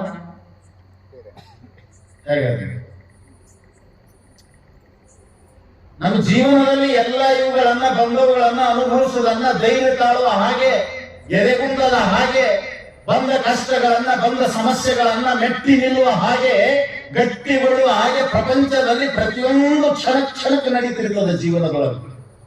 ಲಕ್ಷ್ಯವಿರುವುದಿಲ್ಲ ನಾವು. ಒಬ್ಬರೇ ವಿಚಾರ ಮಾಡಿ, ನಾವು ಎಷ್ಟು ಸಲ ಹೋಗ್ತೀವಿ, ಅವ ಪೇಷಂಟ್ ಚಲೋನೇ ಇರ್ತಾನ, ಯಾಕ ಒಂದೊಂದು ಕೋಮಾ ಸ್ಟೇಜ್ ಇರ್ತಾವ, ಮಾತಾಡ್ತಿರ್ತಾವ, ಚಲೋನೇ ಇರ್ತಾವ, ಆದ್ರೂ ಕಂಡೀಷನ್ ಕ್ರಿಟಿಕಲ್ ಇರ್ತಾವ. ಅವ ಕಣ್ಣು ಬಿಟ್ಟು ನೋಡ್ತಾನ, ಮಾತಾಡ್ತಾನಂದ್ರ ಡಾಕ್ಟರ್ ಗೊತ್ತಿರ್ತದ ಕಂಡೀಷನ್ ಕ್ರಿಟಿಕಲ್ ಅದು. ಅವ ಏನ್ ಹೇಳ್ತಾನೆ, ಯಾರಿಗೆ ಹೇಳ್ತಾನ ಅಂತ ಕೇಳಿದ್ರೆ, ಆ ಪೇಷಂಟ್ ಮುಂದ ಅವಾಗಿದ್ದಂತ ಕಂಡೀಷನ್ಸ್ ಯಾವುದು ಅವನ ಮುಂದೆ ಹೇಳಂಗಿಲ್ಲ. ಯಾರಿಗೆ ಹೇಳ್ತಾನ ಅಂತ ಕೇಳಿದ್ರೆ ಅವ್ರ ಪೇರೆಂಟ್ ಕರೀತಾರ. ಅವರು ಜೊತೆಗೆ ಹೋದವ್ರನ್ನ ಕರೆದು ತಗೊಂಡು ಹೋಗ್ಬಿಡ್ರಿ ಇವತ್ತ. ಯಾಕ್ರಿ ಸರ್? ಇನ್ನೇನ್ ಬಾಳ ಒಂದ್ ತಾಸು 2 ತಾಸನ್ಯಾಗ ಮುಗೀತು ಕತಿ.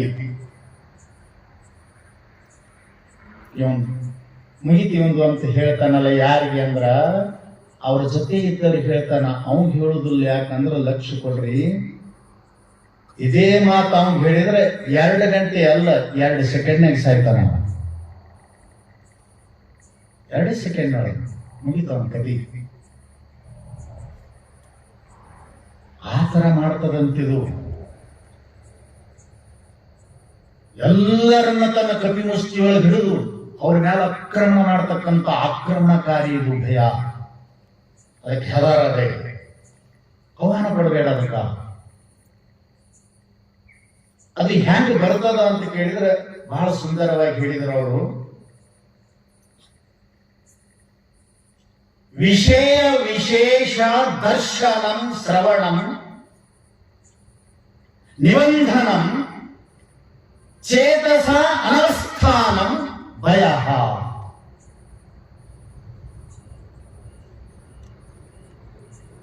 ಇವು 3ರಿಂದ ಬರ್ತದಂತ ಭಯ. ನೀವು ಸುಮ್ಮನೆ ಆರಾಮದಿರಿ, ನಿಮ್ಗೆ ಸೇರ್ಬೇಕು ಒಳಗ. ಶಾಸ್ತ್ರ ಕುಂದಿರ್ತೀರ? ಸಾಧ್ಯನೇ ಇಲ್ಲ, ಕುಂದಿರಿಸ್ಕೊಳ್ಳೋದಿಲ್ಲ. ಅಂತ ಭಯಾನಕ ಭೀಕರವಾದಂತ ಗಂಡಾಂತರ ರೂಪವಾದ ಸಮಸ್ಯೆಯ ಭಯ ಒಳಗೆ ಸೇರ್ತು ಅಂತಂದ್ರ ನಿಮ್ಗ್ಯಾಕೆ ಕುಳಿಸ್ಕೊಟ್ಟಿತ್ರಿ? ಹುಚ್ಚಾಕನ ಮನುಷ್ಯ ಹೌಹಾರ್ತಾನ, ಓಡಾಡ್ತಾನ, ಏನೇನ್ ಮಾಡ್ತಾನ ಅವಂಗೆ ಗೊತ್ತಾ. ಈಗ ಆರಾಮದಿರಿ ಅಥವಾ ನಿಮ್ಗೆ ಕಿವಿ ಬೀಳ್ಬೇಕಂತ ಅದನ್ನ ಬರ್ತಾರ. ವಿಷಯ ವಿಶೇಷ ಶ್ರವಣಂ, ಬರೇ ಒಂದು ವಿಷಯದ ಬಗ್ಗೆ ಹೀಗೆ ನೀವು ಗಾಳಿ ಸುದ್ದಿ ಕೇಳಿದ್ರು ಭಯ ಆಗುವುದಿಲ್ಲ. ದೀಪ ಕೇಳಬೇಕಂತ, ಅದನ್ನ ಆರ್ಥಿಕವಾಗಿ ಕೇಳಬೇಕಂತ, ಮನಸ್ಸಿಗೆ ಹಚ್ಕೊಂಡು ಕೇಳಬೇಕಂತ, ಹೃದಯದ ಮೇಲೆ ಪರಿಣಾಮ ಆಗಂತ ಕೇಳಬೇಕಂತ ಅದನ್ನ. ಆ ವಿಷಯದ ವಿಶೇಷ ಶ್ರವಣ ಹಿಂಗಾದಾಗ ಭಯ ಉತ್ಪತ್ತಿ ಆಗ್ತದೆ. ನಿಮ್ಗೆ ಏನಾದ್ರೂ ಗೊತ್ತಾಗಿಲ್ಲ, ಇಲ್ಲಿ ವಂಕ ಪೂಲ್ ಐತಿಲ್ಲ, ಇಲ್ಲಿ ಒಂದು ವಂಕ ಪೂಲ್ ಹತ್ರ, ಇದು ಶ್ರವಣ. ಹತ್ರ ಶ್ರವಣ ಅಲ್ಲ, ಇದು ಭಯದ ಶ್ರವಣ. ವಂಕ ಪೂಲ್ ಹತ್ರ, ಇಲ್ಲಿ ವಂಕ ಪೂಲ್ ಅದ. ನಮ್ಮ ಹಳೆ ಮಠ ಅಲ್ಲಿ ವಂಕ ಪೂಲ್ ಇತ್ತು. ಅಲ್ಲಿದ್ದೇವಲ್ಲ ಹಳೆ ಮಠದಾಗ, ಅಲ್ಲಿನೂ ನಮ್ಮ ಮಠದ ಹತ್ರ ವಂಕ ಪೂಲೇನೆ ಇತ್ತು. ಇಲ್ಲಿ ಬಂದಿ ಬೆಳಗಾವಿ ರೋಡಿಗೆ, ಇಲ್ಲಿನೂ ವಂಕ ಪೂಲೇನೆ ಅದ. ಅಲ್ಲೊಂದು ಹುಣಸಿ ಗಿಡನೂ ಅದ. ಆ ಹುಣಸಿ ಗಿಡದಾಗ ಒಬ್ಬವ ಉರ್ಲ್ ಹಾಕೊಂಡಿದ್ದ. ದೊಡ್ಡ ದೆವ್ವಾಗ್ಯಾನ, ಎಷ್ಟು ಮಂದಿಗೆ ಬಡದಾನೋ ಗೊತ್ತಿಲ್ಲ. ನೀವು ಅಲ್ಲಿ ಆದ್ರೆ ಅಂದ್ರೆ ಬಿಡೋದಿಲ್ಲ. ಈಗ ಹೋಗಾಗ ನಿಮಗೆ ನೆನಪಾಗಲಿಲ್ಲ, ನೀವು ಹೇಳಿದ್ದೆ ಕೇಳ್ತೀನಿ. ಯಾಕೆ ಹೇಳ್ತಿದ್ರಿ? ಹೆಣ ಹೇಳ್ತೀವಿ ಅಂದ್ರೇನು? ಸುಮ್ಮ ಹಾಕಿದ್ದೇವೆ, ಏನ್ ಮಾಡೋದು ನೀವು ಸ್ವಾಮಿ. ವಿಷಯದ ವಿಶೇಷವಾದಂತ ಶ್ರವಣ ಆಯ್ತು, ಕೇಳಿದೇವೆ ಅಂತಂದ್ರೆ ಆ ವಿಷಯದರಿಂದ ಭಯ ಉತ್ಪತ್ತಿ ಆಗ್ತದಂತ ಒಳಗು. ಇಂಥವೆಲ್ಲ ಸಮಸ್ಯೆ ಸಾಕಷ್ಟು ಅದಾವ ಜೀವನದಲ್ಲಿ, ಇಲ್ಲ? ದರ್ಶನಂ, ನೋಡಬಾರದಂತ ಒಂದು ದೃಶ್ಯ ನೋಡಿದ್ರೆ ಭಯ ಆಗ್ತದ ಮನುಷ್ಯನಿಗೆ, ಆಗ್ತದಿಲ್ಲ? ಯಾಕರ ಹಂಗ ಮರ ಯಾಕೆ ನೋಡಿದ್ನಿ ಅನಿಸ್ತದ ಅವನಿಗೆ. ದರ್ಶನದಿಂದ ಭಯ ಉತ್ಪತ್ತಿ ಆಗ್ತದ, ಶ್ರವಣದಿಂದ ಭಯ ಉತ್ಪತ್ತಿ ಆಗ್ತದ, ಅದರಿಂದ ಬಂಧನ ಆಗ್ತದ. ಆ ಮನಸ್ಸಿನ ಅನವಸ್ಥಾನವೇ, ಅದರ ಚಂಚಲತೆ, ಅದರ ವಿಕೃತಿ ಮನುಷ್ಯನಿಗೆ ಭಯ ತಂದುಕೊಡ್ತದ. ಅದಕ್ಕೆ ಅರ್ಜುನಗೆ ಬಂತಲ್ಲ,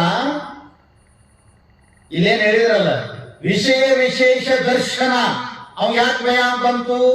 ಏನ್ ಹೇಳಿದ್ದಾವ? ನಾ ಭಯದ ಬಗ್ಗೆ ಅಷ್ಟೇ ಮಾತಾಡ್ತೀನಿ ಅಂತ ಹೇಳಿ. ನಾ ಭಯದ ಬಗ್ಗೆ ಮಾತಾಡಿದ್ರೆ ವಿರೋಧ ಪದ ಇಟ್ಟಿವಿ. ಯಾವಾರದೆ ಧೈರ್ಯವಾಗಿ ಅಂಜದೆ ಬೇಕಾದಂತ ಸಮಸ್ಯೆಗಳು ಬಂದ್ರು ಕೂಡ ಎದುರಿಸ್ತೀನಿ. ಏನೇನು ಲಾಸ್ಟಿಗೆ ದೊಡ್ಡ ಭಯ, ಮರಣ. ಅದಕ್ಕೇನೆ ಹೆಚ್ಚಿಗೆ ಇನ್ನೇನಾಗೋದು.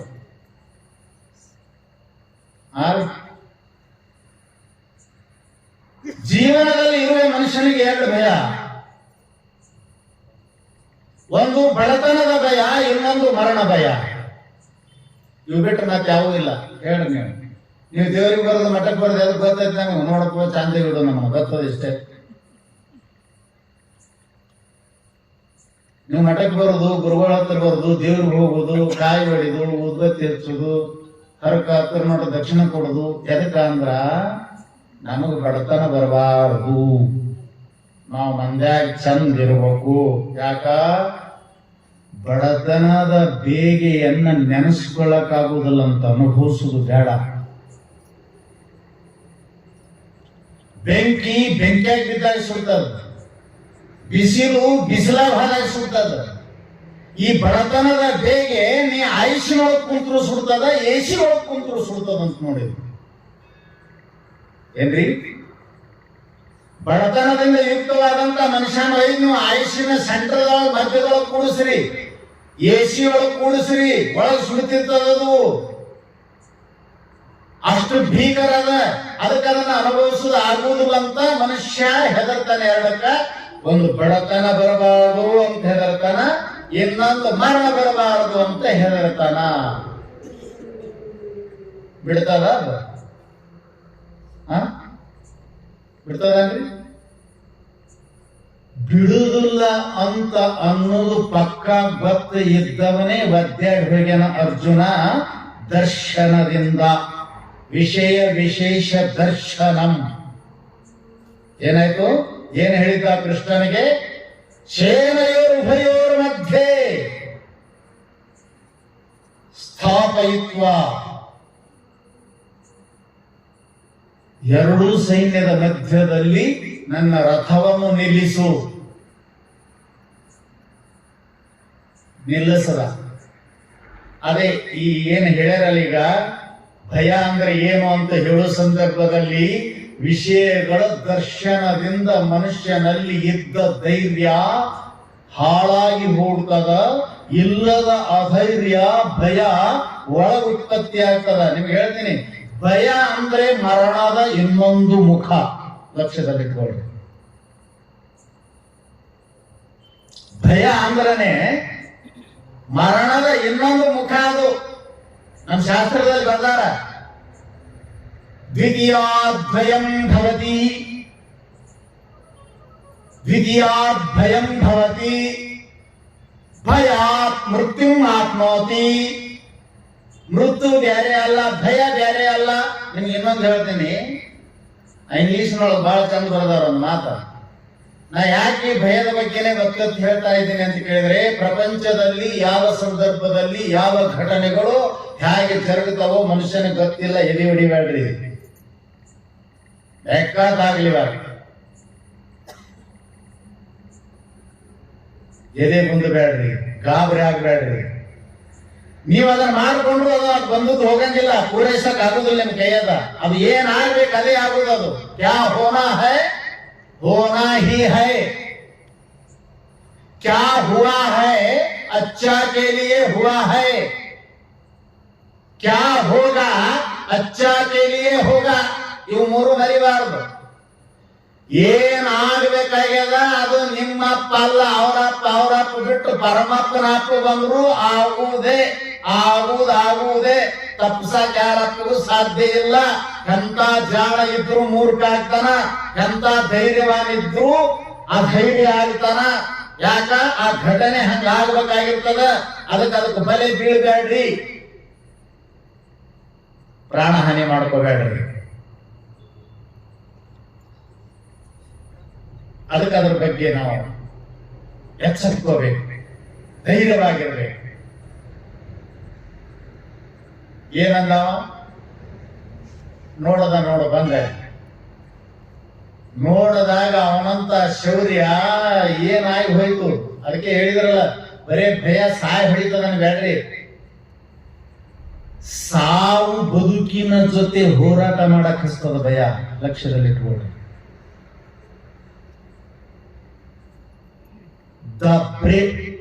A brave man dies one time,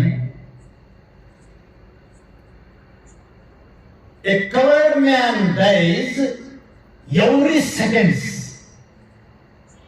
ನೋಡಿ ಎಷ್ಟು ಚಂದ ಹೇಳ. ಶೂರ ಒಂದೇ ಸಲ ಸಾಯ್ತಾನಂತ.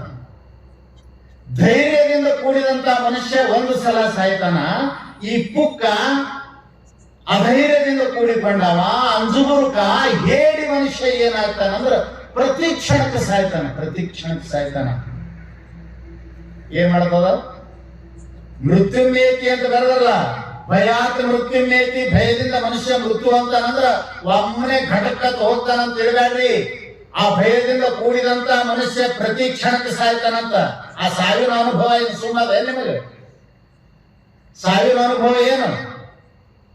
ಬೆಂಕಿಯಾಗಿ ಬಿದ್ದಾಗ ಹೆಂಗಾಗ್ತದ, ಬಾಯಾರಿಕೆ ಆದಾಗ ಹೆಂಗಾಗಿರ್ತದ, ಸುಮ್ಮನೆ ಅದರ ಮ್ಯಾಲಿನ ಲಕ್ಷಣ ಇವು. ಎಂತ ಚೇಳು ಒಂದೇ ಕಡೆ ಕಡದಾಗ ಹೆಂಗಾಗಿರ್ತದ? ಒಂದು ಕೂದಲಾಗಿ ಇಟ್ಟಿದ್ರೆ ಮೂಗಿನಿಂದ ಕಣ್ಣ ನೀರು ಹೇಳಾರ್ಗೆ ಬರ್ತಾವ. 72,000 ನರನಾಡಿಗಳಲ್ಲಿ ಸಿಕ್ಕ ಪ್ರಾಣವಾಯು ಹೊರಗೆ ಬರಬೇಕಾಗಿತ್ತಂದ್ರ ಎಷ್ಟು ಕಷ್ಟದ ಮರಣದ ಸ್ಥಿತಿ, ಆ ಮರಣದ ಅವಸ್ಥೆ. ಹಾಗ ಪ್ರತಿ ಕ್ಷಣಕ್ಕೆ ಅನುಭವಿಸ್ಬೇಕಂತ ಹೀಡಿ ಮನುಷ್ಯ ಲಕ್ಷ್ಯದಲ್ಲಿಟ್ಟುಕೊಂಡು. ಯಾಕೆ ಕರ್ಕೋತಿರೋದನ್ನ ಒಳಗ ಅಂತ ಕೇಳ್ತದೆ ಶಾಸ್ತ್ರ. Every seconds dies. ಏನೋ ಪ್ರತಿ ಕ್ಷಣದಲ್ಲಿ ಅಂತ ದುಃಖದ ಅನುಭವ, ಮರಣದ ದುಃಖದ ಅನುಭವ ಅನುಭವಿಸ್ಬೇಕಲ್ರಿ ಪ್ರತಿ ಕ್ಷಣದಲ್ಲಿ. ಹಂಗ ಮಾಡಿಸ್ತದೆ ಅಂತಿದ್ದು ಒಂದೇ ಸಲ ಅವನು ಸಾಯ ಹೊಳಿದಿಲ್ಲ. ಇದು ಎದರಿಂದ ಬಂತು ಅಂತ ಕೇಳಿದ್ರೆ ವಿಷಯಗಳ ದರ್ಶನದಿಂದ ಬಂದು ನೋಡದ ಅರ್ಜುನ. ಮೊದಲು ಬಾಳ ಹುರುಪಲಿಂದ ಬಂದಿದ್ದ. ಯಾರಾದರೇನು ನನ್ನ ಕರ್ತವ್ಯ ಯುದ್ಧ ಮಾಡುವುದು, ಗೆಲ್ಲುವುದು. ಅಲ್ಲಿ ಬಂದು ಏನಂದ, ಆ ಭಯ ಏನ್ ಮಾಡ್ತದ ಅನ್ನೋದು ಹೇಳ್ತೀನಿ ನಿಮಗೆ. ಅವ ಅರ್ಜುನ ಅಂದ್ರೆ ಸಾಮಾನ್ಯ ಮನುಷ್ಯ, ಹೇಳಿದ್ದೆ ನಿಮಗೆ. 6 ಲೋಕದ ಗಂಡ ಅಂತ. ನಾವೇ ಕೇಳ್ಬೇಕು, ಅವನೇ ಹೊಗಳೇನಲ್ಲ, ಕೃಷ್ಣನೇ ಹೊಗಳಿಲ್ಲ. ಏನಂತ ಹೊಗಳದ? ಸವ್ಯಸಾಚಿ ಅಂದ, ಗಾಂಡೀವಿ ಅಂದ, ಪರಂತಪ ಅಂದ, ಧನಂಜಯ ಅಂದ. ಎಷ್ಟಿಷ್ಟು ಹೊಗಳೇ ನಮ್ಗೆ. ಇವೆಲ್ಲ ಅವನ ಶೂರತನವನ್ನ, ಅವನ ಧೈರ್ಯವನ್ನ ಹೊಗಳು ಮಾತಿವು. ಪರಂತಪ, ಶತ್ರು ಭಯಂಕರ ಅಂತ. ಯಾವ ಅರ್ಜುನನನ್ನು ನೋಡಿದ್ರೆ ಎಂತ ಅಧಿರಥ ಮಹಾರಥರು ಅಂತಂದ್ರೆ ಶಸ್ತ್ರಾಸ್ತ್ರಗಳಿಂದ ಕೂಡಿದಂತ 10,000 ಜನರ ಜೊತೆ ಒಬ್ಬನೇ ಹೋರಾಡತಕ್ಕಂಥವನಿಗೆ ಅಧಿರಥಿ ಅಂತ ಕರೀತಾರಂತ. ಅಂತ ಇವ ಅರ್ಜುನ. 10,000 ಅವರು, ಇವ ಒಬ್ಬನೇ. ಶತ್ರು ಭಯಂಕರ ಅಂತ ಕರೆದ ಅವನಿಗೆ. ಇಲ್ಲಿ ಏನು ಕರೀತಾನ? ಇಲ್ಲಿ ಏನಂತ ಅವನ್ನೆಲ್ಲ ಹಾಳು ಮಾಡಿಬಿಡ್ತು. ಅವನ ಶತ್ರು ಭಯಂಕರ ಹೋಯ್ತು, ಗಾಂಡೀವ್ಯ ಹೋಯ್ತು, ಸವ್ಯಸಾಚಿ ಹೋಯ್ತು, ಧನಂಜಯ ಹೋಯ್ತು. ಏನಂದ? ಆ ಭಯ ಒಳಗೆ ಸೇರಿದಾಗ, ಹೇಡಿಯ ಹಾಗೆ ನೆಲಕ್ಕೆ ಬಿದ್ದಾಗ, ಯಾವ ಶ್ರೀಕೃಷ್ಣ ಪರಮಾತ್ಮ ಅವನ ಶೌರ್ಯವನ್ನು ಕುರಿತು, ಧೈರ್ಯವನ್ನು ಕುರಿತು ಅವನಿಗೆ ಎಂತಿಂತ ಉಪಮಾನಗಳನ್ನು ಕೊಟ್ಟು ಹೊಗಳಿದಂತ ಕೃಷ್ಣನೇ ಹೇಳ್ತಾ ಇದ್ದಾನೆ, ಕ್ಲೈಭ್ಯನ್ಮಾಸ್ಮಗಮಪಾರ್ಥನೈತತ್ವೈಪಬದ್ಧತೆ ಕ್ಷುದ್ರಂ ಹೃದಯ ದೌರ್ಬಲ್ಯಂ ತತ್ವ ಉತ್ತಿಷ್ಟ ಪರಂತಪ. ಅಲ್ಲೇ ಹೇಳ ಏನ್ ಅನ್ಸ್ಕೊಂಡ್ರಿ ಅವ?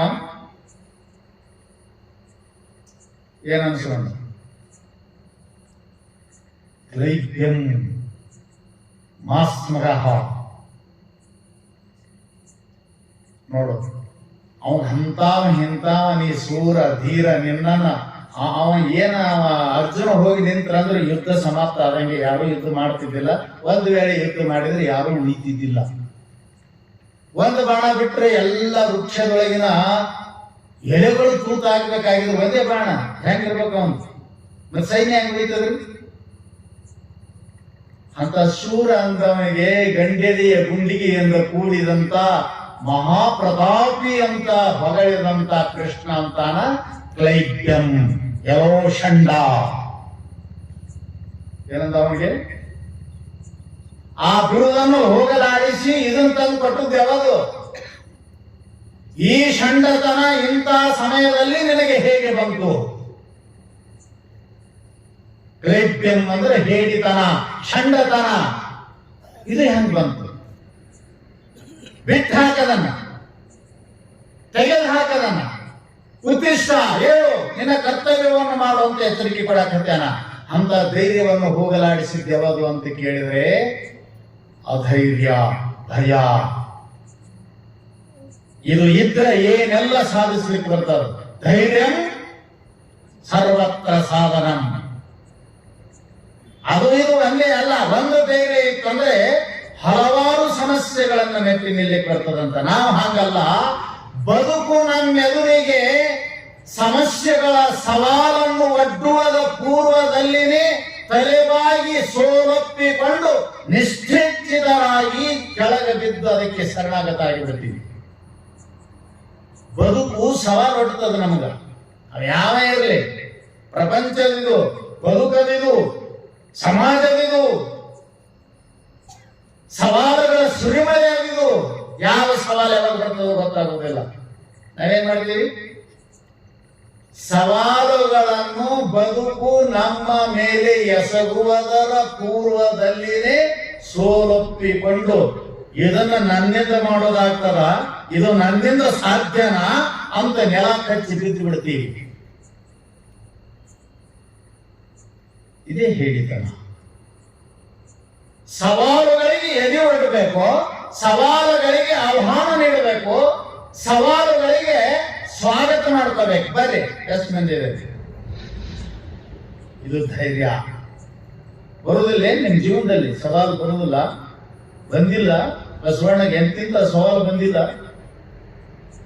ಸಂಸಾರದ ತೆರೆ ಕಪ್ಪಿ ಮುಖದ ಮೇಲೆ ಬರುತ್ತಿದೆ, ಉರದುತ್ತವೆ ಕೊರಳುತ್ತವೆ, ಕಾಲಾಂತಕ ಕೂಡಲ ಸಂಘ ಕಾಯೋ ಕಾಯೋ. ಬಂದಿಲ್ಲ, ಅವ್ರು ಬಂದ್ರೆ ಅಂದಾರ, ಸುಮ್ಮನೆ ಅಂದಾರ. ತೆರೆ ಇಲ್ಲದಂತ ನದಿ ಈಸುದು ಸರಳ, ತೆರೆ ಬಂದಾಗ ಈಸ್ಬೇಕಲ್ರಿ, ಬಹಳ ಕಷ್ಟದ ಈಜು. ಮುಖ ಮುಳುಗಿ ಸಾಕು ಬರೋದಿಲ್ಲ. ಮುಖ ಎತ್ತಿದ್ರ ಕೇವಲ ನೀರಲ್ಲ, ತೆರೆ ಬಂದು ಹೊಡಿತದ. ಅದರ ಆಳು ಏನೆಂದು ಗುರುತಿಸಲಿ? ಅದು ಬರೀ ತೆರೆಗೆ ಹೇಳಿಲ್ಲ ಅವರು, ನೀರಿಗೆ ಹೇಳಿಲ್ಲ. ಸಮುದ್ರ ಅಲ್ಲ, ನದಿ ಅಲ್ಲ, ಎಲ್ಲಿ? ಜಲನದಿ ಅಲ್ಲಕ್ಕೋ, ಜನನದಿ. ಜಲನದಿಯಲ್ಲಿ ಹೇಗೋ ಪಾರಾಗಬಹುದು, ಲಕ್ಷ್ಯದಲ್ಲಿಟ್ಕೊಳ್ಳಿ. ಬೇಕಾದಂತ ಸುಳಿವಿರಲಿ. ಎಲ್ಲಿ? ಜಲನದಿಯಲ್ಲಿ, ನೀರಿನ ನದಿಯಲ್ಲಿ, ನೀರಿನ ಸಾಗರದಲ್ಲಿ. ಯಾವ ಸುಳಿ ಇರಲಿ, ಅಪಾರ ಇರಲಿ, ಅದು ಸೀಮೆ ದಪ್ಪಿರಲಿ, ಇಂತಿಷ್ಟೇ ಅಂತ ಎಣಿಸಲಿಕ್ಕೆ ಬಾರದಷ್ಟು ವಿಸ್ತಾರವಾಗಿರುವ ನೀರಿನ ಶರಧಿ ಸಮುದ್ರವನ್ನು ದಾಟಬಹುದು. ಈ ಜನನದಿಯನ್ನು ದಾಟುವುದಷ್ಟು ಸುಲಭ ಅಲ್ಲ ಅಂತ ಬಂದಿರ್ಬೇಕು ಅವರಿಗೆ. ತೆರಿ ಸಂಸಾರದಲ್ಲಿ ಏನ್ ಹೇಳಿದ್ರು? ಏನ್ ಸೊಂಟ ಮಠ ಅಂತ ಹೇಳು, ಉರದುದ್ದ ಎದಿ ಮಠ ಅಂತ ಹೇಳು, ಕೊರಳುದ್ದ ಕುತ್ತಿಗೆ ಮಠ, ಏನ್ ಹೇಳಿ? ಸಮುದ್ರದ ಆಳವನ್ನು ತಿಳಿದು ಹೇಳಬಹುದು, ಹೇಳ್ಯಾರ ಎಲ್ಲರೂ. ಇದರ ಆಳ ಗೊತ್ತಾಗುವುದಿಲ್ಲ ಅಂತ. ಇವುಗಳು ಬಂದಾಗ ಎದುರಿಸತಕ್ಕಂತ ತಾಕತ್ತಿರಬೇಕಲ್ಲ, ಆ ಸವಾಲುಗಳನ್ನ ಕಾಯ್ತಿರ್ಬೇಕಂತ. ನಿಮ್ಗೆ ಹೇಳ್ತೀನಿ, ಜೀವನ ಅಂತಂದ್ರೆ ಸುಮ್ಮನೆ ಏನು ಇರಲಾರದೆ ಇರುವುದು ಜೀವನ ಅಲ್ರಿ. ಸದಾವ ಕಾಲ ಮನುಷ್ಯನಿಗೆ ಸವಾಲುಗಳಿರಬೇಕು, ಸದಾವ ಕಾಲ ಮನುಷ್ಯನಿಗೆ ದುರ್ಘಟನೆಗಳು ಸಂಭವಿಸ್ತಿರ್ಬೇಕು, ನಡೀಲಾರದಂತ ಘಟನೆಗಳು ನಡೀತಿರ್ಬೇಕು. ಅವಾಗ ಗೊತ್ತಾಗ್ತದ ಹೃದಯ ಹೆಂಗದ. ನಾವು ಕಾಮಗಳು ಸಂಭಾವನೆ ಬಂದ ಏನಾಯ್ತು? ಅದಕ್ಕೆ ಏನಾಯ್ತು? ಜೀವನದ ಪರೀಕ್ಷೆ ಅದು. ಎಲ್ಲರೂ ಸಾಧುಗಳೇ, ಎಲ್ಲರೂ ಸಜ್ಜನರೇ, ಎಲ್ಲರೂ ಸಾಧಕರೇ. ಜೀವನದ ಪರೀಕ್ಷೆ ಬಂದೆದರು ನಿಲ್ಲುವನಕ, ಆಗ ಏಳುವವು ತಳದಿಂದ. ಹೆಂಗ? ಎಲ್ಲರೂ ಒಳ್ಳೆಯವರಪ್ಪ, ಎಲ್ಲರೂ ಸಾಧುರು, ಎಲ್ಲರೂ ಸಾಧಕರು, ಎಲ್ಲರೂ ಧೀರರೇ, ಎಲ್ಲರೂ ಸೂರರೇ. ಯಾವಾಗ? ಜೀವನದ ಪರೀಕ್ಷೆ ಬಂದೆದರು ನಿಲ್ಲುವನಕ. ಗಂಡಾಂತರ ಬಂದಿರಬೇಕು, ಯಾರೂ ಇರಬಾರದು, ಇವನಿಗೆ ನಿಭಾಯಿಸುವುದು ಆಗುವುದಿಲ್ಲ ಅನ್ನುವುದು ಗೊತ್ತಾಗಬೇಕು. ಅಂತ ಸಂದರ್ಭದಲ್ಲಿ ತಿಳಿದದಂತ ನಿನ್ನ ಎದೆ ಎಷ್ಟು ಗಟ್ಟಿ ಅದ ಅನ್ನೋದು, ನಿನ್ನ ಧೈರ್ಯ ಎಷ್ಟು ರೀತಿ ಅನ್ನೋದು ಅವಾಗ ಗೊತ್ತಾಗ್ತದಂತ. ತಳದಿಂದ ಹೇಳ್ತಾವಂತ ಅವಾಗ ಮರ್ಮಗಳೆಲ್ಲವೂ. ಅವಾಗ ಗಟ್ಟಿಯಾಗಿ ನಿಲ್ಲಬೇಕಲ್ಲ. ಅವಾಗ ಜೀವನ ಅಂತಾರ. ಸುಮ್ಮನೆ ಸುಮ್ಮುಂಡ ಮಲ್ಕೊಂಡ ಎದ್ದು ಹಾಗಾದ ಜೀವನ ಅಲ್ಲ. ಒತ್ತಡ ಇರಬೇಕು ಮನುಷ್ಯನಿಗೆ, 4 ದಿಕ್ಕಿನ ಕಡೆಯಿಂದ ಒತ್ತಡ ಇರಬೇಕಂತ ಇದು ಜೀವನ. ನೀವೇನಂತೀರಿ? ಒತ್ತಡ ಇರಬಾರ್ದು. ನೀನು ಒತ್ತಡ ಇಲ್ಲ ಅಂದ್ರೆ ಹೆಣ ಹಾಕಿ ರಕ್ತ ಒತ್ತಬೇಕು ನಿನಗೆ, ಹೌದಾ? ಒತ್ತಡ ಇರಬಾರ್ದು ಹೆಂಗ್ರಿ? ಜೀವನೇ ಇಲ್ಲ. ರಕ್ತ ಒತ್ತಡ ಇಲ್ಲ ಅಂದ್ರೆ ಸತ್ವತ್ತಿ ಫಿನಿಶ್ ಮುಗಿದೋಯ್ತು. ನಿನ್ನ ಶರೀರದೊಳಗನೆ ರಕ್ತದ ಒತ್ತಡ ಇದ್ರೆ ನಿನ್ನ ಜೀವನ ಚೆನ್ನಾಗಿ ನಡೀತದ. ಹಾಗೆ ಸಮಸ್ಯೆಗಳ ಒತ್ತಡ ಇರಲಿಲ್ಲ ಅಂದ್ರೆ ನೀ ಹತ್ತಿರುವುದಿಲ್ಲ. ಒತ್ತಡ ಇರಬೇಕು. ಆಹ್ವಾನಿಸು, ಎದೆಗುಂದು ಬೇಡ. ಅದನ್ನು ಕಳ್ಕೊಂಡ ಅರ್ಜುನ. ಇದರಿಂದ ನನ್ನವರು ಇವರು ನನ್ನಿಂದ ಹತ ಆಗ್ತಾರೆ ಅನ್ನುವಂತ ಈ ಭಾವನೆ ಒಳಗೆ ಹೋದಾಗ ಆ ವಿಷಯದ ದರ್ಶನದಿಂದ ಏನಾಯ್ತು ಅಂತ ಕೇಳಿದರೆ ಎದಿ ಒಡೆದ ನೀರಾಯ್ತು. ನಿಮಗೆ ಇನ್ನೊಂದು ಮಾತು ಹೇಳ್ತೀನಿ. ಯಾವಾಗಲೂ ಸೈನಿಕ, ಶೂರ ಸೈನಿಕ ಯುದ್ಧ ಭೂಮಿಯಲ್ಲಿ ರಣರಂಗದಲ್ಲಿ ಯುದ್ಧ ಮಾಡುವಾಗ ಎದುರಾಳಿಯವನ ಮೇಲೆ ಅಸ್ತ್ರ ಶಸ್ತ್ರ ಪ್ರಯೋಗ ಮಾಡಿದಾಗ ಅವನು ನೆಲಕ್ಕೆ ಬಿದ್ದಾಗ ದೇಹದಲ್ಲಿ ಇನ್ನೂ ಉಸಿರು ಇತ್ತು ಅಂತಂದ್ರೆ ಕೈಯೊಳಗಿನ ಶಸ್ತ್ರಗಳನ್ನ ನೆಲಕ್ಕೆ ಒಗಿಲಾರದೆ ಹೀಗೆ ಎತ್ತಿ ಹಿಡಿದು ಪ್ರಾಣ ಬಿಡಬೇಕಂತ ಅವನಿಗೆ ನಿಜವಾದ ಯೋಧ ಅಂತಾರೆ. ಉಸಿರು ಹೋಯ್ತು ಅಂದ್ರೆ ಮತ್ತೊಬ್ರು ಬಂದು ತಗೋಬೇಕಂತ ಹಿಡ್ಕೊಂಡೆ ಪ್ರಾಣ ಬಿಡ್ಬೇಕ ಅವ. ಇವೆಲ್ಲ ಬಹಳ ಬರ್ದಾರ. ಶೂರಾಹ ಶಸ್ತ್ರಾಹ ಜಿಪಣಾಹ ಧನಂ. ಈ ಜಿಪಣ ಮಂದಿ ಇರ್ತದಲ್ಲ, ಈ ರೊಕ್ಕ ಕಸವಣ್ಣಗೆ ಕೈ ಬಿಡ್ತಾವ. ಕೊಡು ಕಂಪನಿ ಅಲ್ಲ, ಇಲ್ಲಿ ಕೈ ಕಸವಣ್ಣಗೆ ಕೊಡೋದು. ನಾವೇ ಕೊಟ್ಟಾರ ಯಾರು? ಈ ಜಿಪಣೇಶ್ವರ ನಾಟ್ಯ ಸಂಘ ಅವ್ರದ್ದು ಬರ್ದಾರ. ಜಿಪಣಾಹ ಧನಂ. ಅವ್ ಹೊಡೆದೇ ಕಸಗೋಬೇಕು. ಅವೇನು ಸುರತ್ತು ಕೊಡು ಮನುಷ್ಯ ಅಲ್ಲ. ಅದಿಷ್ಟದ ಕೊಡಲಾರದಂತ ತಗೊಳಕ್ ಬೇಕಾವು, ಬಿಡಂಗಿಲ್ಲ. ಅದರಲ್ಲಿ ನಮಗೆ ಈ ಸಂದರ್ಭದಲ್ಲಿ ಯಾವುದು ಅಂತ ಕೇಳಿದ್ರೆ, ಆಕ್ಚುಲಿ ನಿಜವಾದ ಸೈನಿಕ ಹೋರಾಟದಲ್ಲಿ ಎದುರಾಳಿಗೆ ಬಲಿಯಾಗಿ ನೆಲಕ್ಕೆ ಬಿದ್ದಾಗ ಇನ್ನೂ ಪ್ರಾಣ ಇತ್ತು ಅಂತಂದ್ರೆ ಶಸ್ತ್ರ ನೆಲಕ್ಕೆ ಹಚ್ಚಿದ್ರೆ ಯೋಧ ಅಲ್ಲ, ಬೆನ್ನು ತೋರಿಸಿದ್ರೆ ಯೋಧ ಅಲ್ಲ. ಒಬ್ಬ ಸೈನಿಕ ಹೋಗಿದ್ನಂತ ಆಸ್ಪತ್ರೆಗೆ ಹೋದಾಗ ಗುಂಡು ಹಾಕಿದ್ದು ಒಳಗ ಡಾಕ್ಟರ್ ಆಪರೇಷನ್ ಮಾಡಿ ಗುಂಡು ತೆಗಿತಿದ್ನಂತ, ಬುಲೆಟ್. ಅವಾಗ ಕೇಳನಂತ ಅಂತ ಧೈರ್ಯ ಇರಬೇಕು. ಅಂತ ಧೈರ್ಯ ಭಗತ್ ಸಿಂಗ್ ಅಂದ್ರು. ಕ್ಷಣಾರ್ಧದಲ್ಲಿ ಗಲ್ಲಿಗೆರೆಸ್ತಾರ ದಿಸ್ ತೆಗಿತಿದ್ದಂತ, ಸೂರ್ಯ ನಮಸ್ಕಾರ ಹಾಕ್ತಿದ್ದ, ಸಾಮ್ ತೆಗಿತಿದ್ದ ಭಗತ್ ಸಿಂಗ.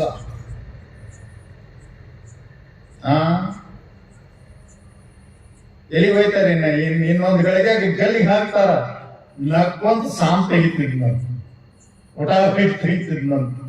ಎಂತ ತಾಕತ್ರಿ, ಎಂತ ಧೈರ್ಯ ನಿಮಗ. ಏನ ಅಲ್ಲಿ ಹೋಗಿರ್ತದ, ಇಲ್ಲಿ ರಗ್ಗ ಕೈ ಚೀಲ, 1000 ರೂಪಾಯಿ ಅದಾವ ಕೊಡು. ಏನ ಬಂದಿಲ್ಲ ಅದು. ಏನ ಆ ಕಡೆ ಗತ್ನಿಕೆರೆ ಕ್ರಾಸ್ ಆಚೆ ಕಡೆ ಇಲ್ಲೇ ರೆಡಿ ಆಗ್ಯಾನೆ ಅವರು. ಗಲ್ಲಿಗೆ ಹಾಕ್ತಾರ ಅವನ, ಇಲ್ಲಿ ಸಾಮ್ ತೆಗಿತಾನ. ಅವ ಹೇಳಿದಂತ, ಭಾರತಾಂಬೆಯ ಮಡಿಲಲ್ಲಿ ಭಾರತ ಮಾತೆಯ ರಕ್ತವನ್ನು ಹಂಚಿಕೊಂಡು ಹುಟ್ಟಿದ ನಾನು ಹೇಳಿಯ ಹಾಗೆ ಹೋಗುವುದಿಲ್ಲ, ನಗನಗ್ತಾ ಹೋಗಿ ಪ್ರಾಣ ಬಿಡ್ತೀನಿ. ಈ ಭಗತ್ ಸಿಂಗ್ ನನ್ನ ನೋಡಿ ಇಂಥ ಭಗತ್ ಸಿಂಗರು ಈ ಭಾರತ ಮಾತೆಯ ಸೇವೆ ಮಾಡಲಿಕ್ಕೆ ಕೋಟ್ಯಾನುಗಟ್ಟಲೆ ಜನ ಭಗತ್ ಸಿಂಗರು ಹುಟ್ಟಿ ಅಂತಂತ ಎಂತ ತಾಕತ್ತಿರ್ಬೇಕು. ಅದನ್ನ ಕಳ್ಕೊಂಡ್ಬಿಡ್ತೀವಿ ಅಲ್ಲ. ಅದು ನಿಜವಾದ ವೀರನ ಶೂರನ ಸ್ಥೈರ್ಯ. ಅವಾಗ ಡಾಕ್ಟರ್ ಕೇಳಿನಂತ, ಗುಂಡು ಹೊಕ್ಕ ಒಳಗ, ಗುಂಡು ಹೋಗ್ಲಿ ಬಿಡೋ ಅಂದ ಅವ ಸೈನಿಕ. ಗುಂಡು ಎಲ್ಲಿ ಹೊಕ್ಕವ ಹೆಂಗ್ ಹೊಕ್ಕವ ಹೇಳ ನನಗ ಅಂತ. ಬೆನ್ನಾಗ ಹೇಗೆ ಗುಂಡು ಹೊಕ್ಕಿದ್ದು ಅಂದ್ರೆ ಅವ ಯೋಧ ಅಲ್ಲ, ಲಕ್ಷ್ಯದಲ್ಲಿ ಇಟ್ಕೊಂಡು. ಇಲ್ಲಿ ಹೋಗ್ಬೇಕಂತ ಬುಲೆಟ್ ಎಲ್ಲಿ ಪಾಸ್ ಆಗುತ್ತೆ ಸೈನಿಕನಿಗೆ? ಎದಿಯೊಳಗೆ ಬುಲೆಟ್ ಪಾಸ್ ಆಗಬೇಕು ಅಂದ್ರೆ ವೈರಿಗೆ ಎದಿ ಕೊಟ್ಟಾನ, ಬೆನ್ನು ಕೊಟ್ಟಿಲ್ಲ ಅಂತ ತೋರಿಸ್ತದಂತದು. ಹಾಗೆ ಸೈನಿಕ ಕೇಳ್ತಿದ್ದ, ಓ ಡಾಕ್ಟ್ರೇ ಬುಲೆಟ್ ಒಳಗೆ ಹೋಗ್ಯಾವ, ಐ ಡೋಂಟ್ ಕೇರ್, ಬಟ್ ಎಲ್ಲಿ ಹಾಗೆ ಹೋಗ್ಯಾವ ಹೇಳು ಅಂದಂತವ. ಅಂತ ಧೈರ್ಯ, ಅಂತ ಶಕ್ತಿ ಇರ್ಬೇಕ್ರಿ. ನಾ ಯಾಕೆ ಹೇಳಕತ್ತೀನಿ ಮಾತಂದ್ರ, ಇಡೀ ಕುರುಕ್ಷೇತ್ರದಲ್ಲಿ ಮಹಾಶೂರ ಎಂದು ಅವತಾರಿ ಪುರುಷನಾದಂತ ಕೃಷ್ಣನಿಂದಲೇ ಹೊಗಳಿಸಿಕೊಂಡಂತ ಅರ್ಜುನ ಇನ್ನ ಸತ್ತಿಲ್ಲ, ಇನ್ನ ಉಸಿರು ಬಿಡಕ್ ಹತ್ತಿಲ್ಲ.